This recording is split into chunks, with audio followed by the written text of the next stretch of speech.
Forced savings. When looking to invest in property, you can actually get yourself to a position where you're having forced savings, which is only nothing but good for you.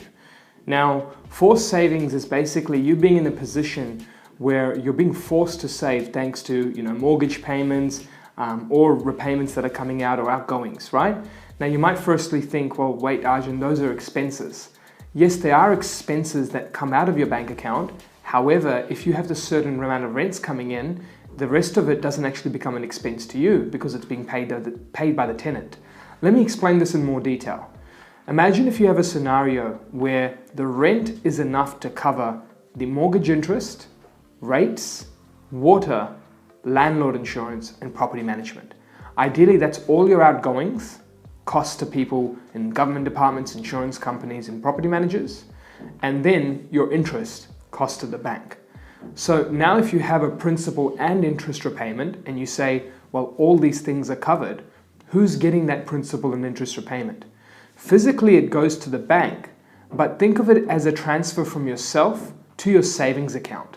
And instead of seeing your savings account balance move up, you just see your mortgage balance come down. This is being a P&I scenario, right?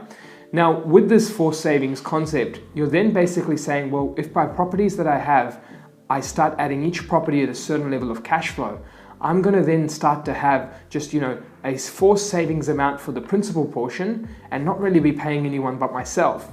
So every single property you add from there with this sort of level of cash flow is actually just building up your forced savings amount. Now, the concept can be difficult to grasp at the start because you're still like, oh no, I've got to afford this P&I repayment. But just think of how much that you had to pay into your savings account before you got your first investment property.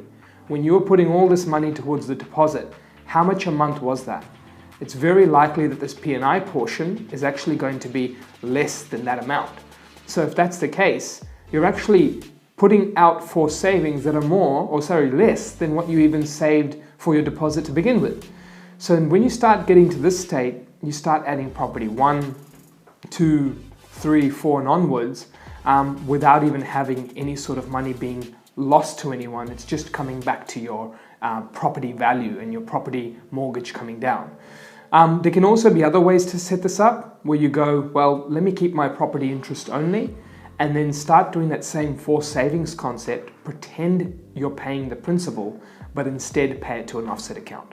Now, doing it that way, you'll get that same concept of a savings account where you see the balance move up, except it's in your offset account with the balance moving up and offsetting the mortgage that you have. Both options will have their pros and cons and can be discussed further with your mortgage broker, but forced savings is a great way to look at it to say, hey, you know what? I'm investing in property, I'm getting forced savings, repayments to happen, and at the end of the day, it's coming to myself if I get those cash flow levels right. That's it from us here at InvestorKit, the experts in wealth creation, helping you take action.